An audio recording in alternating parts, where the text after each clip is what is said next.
Today I'm going to build a super powerful gaming PC, and since I'm an adult with bad spending habits, I decided to go all out for my first ever PC. But first, there's one big problem. I don't know anything about computers. So I started researching on how to build a PC and I had no idea what I got myself into. I was basically reading gibberish. But after many tutorials, a bit of luck, and an empty wallet, I was finally ready to start building. Although I didn't set a budget for this build, I wanted to put a major focus on the processor and graphics card for the best possible video game productivity performance. And so the build starts with a motherboard, which connects most of the components together. I chose the Asus ROG Crosshair 8 Dark Hero X570 because it should future-proof my PC for a while, and I thought it'd be funny to pick a board with the name that pretentious. Free stickers, let's go!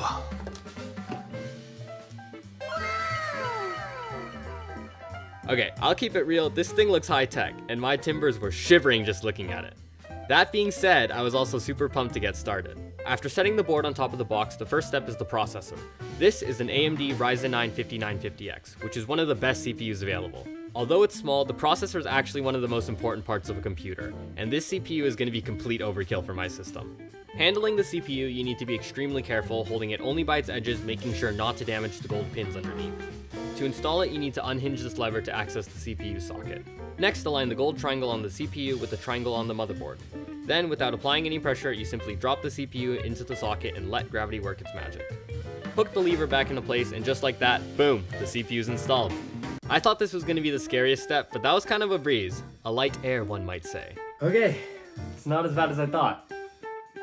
Alright, next up is the RAM. This is the popular Corsair Vengeance RGB Pro Slimline Edition. And yes, the rest of the part names are going to be just as long. I think 32 gigs should be plenty for a pleb like myself, but I can always get more later on. The RAM goes in these slots here, and since I only have 2 sticks, they're going in slots 2 and 4, so my PC can take advantage of dual channel RAM. And I'm not even going to act like I know what I'm talking about, I'm just following instructions. To install, unlock the slots with these clips and make sure to line up the notch in the RAM with the notch in the channel. The RAM can only go in one direction, so check beforehand to make sure you don't mess it up, knucklehead. Okay.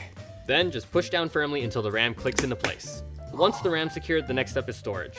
There are a few different options for this, and I chose M.2 SSDs because they're small, light, and plug directly into the motherboard. Today, I have 2 TB of Samsung 980 Pro.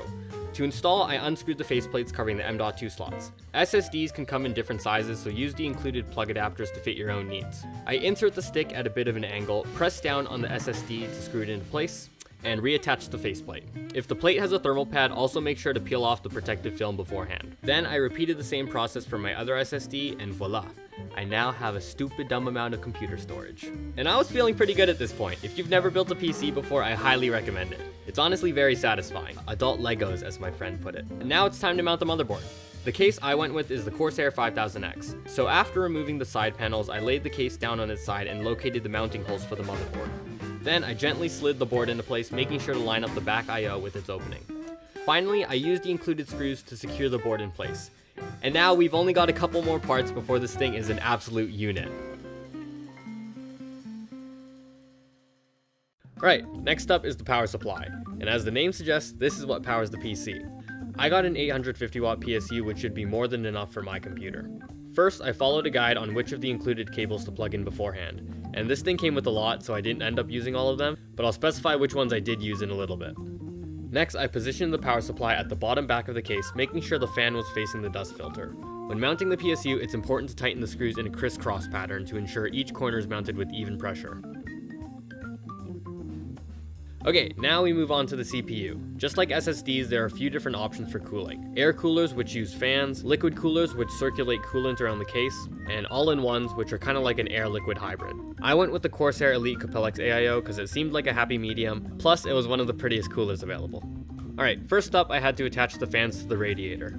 I decided to mount my radiator to the top of my case, so I made sure to attach the fans in a way to push air up and out as exhaust. Lucky for me, my specific case came with 3 fans already pre-installed for air intake on the front of the case. Once all the fans were mounted, it was time to attach the pump header to the CPU. The pump came with some pre-applied thermal paste, and after replacing the brackets to fit my motherboard, I attempted to mount the pump header. But, surprise surprise, I managed to mess that up. No. So, I used some rubbing alcohol to clean off the pump header and CPU, and then I tried to apply some of my own thermal paste. Yeah, I had to buy some more thermal paste. I think I was a bit zealous with my application, and I probably used way too much, but I wasn't going to go through that again, so I just carried on. And after a bit more struggling, I finally managed to screw the pump header in place. Thank God. I finished it off with a bit of aesthetic changes, and then it was on to the big boy. Now for the star of the show, the graphics card. If you know anything about GPUs, you probably know that they're basically impossible to find right now.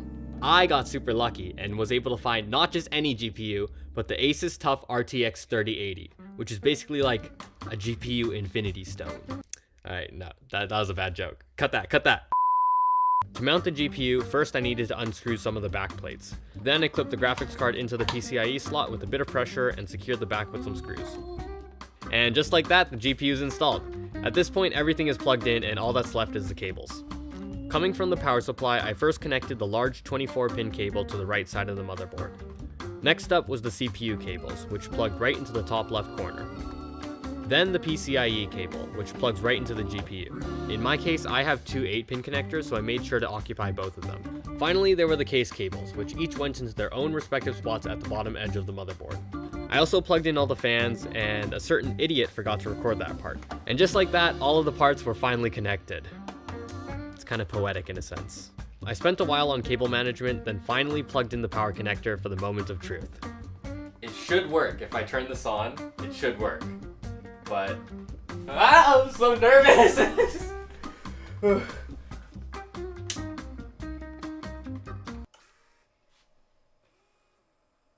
Yes! Oh my god. Oh, let's go!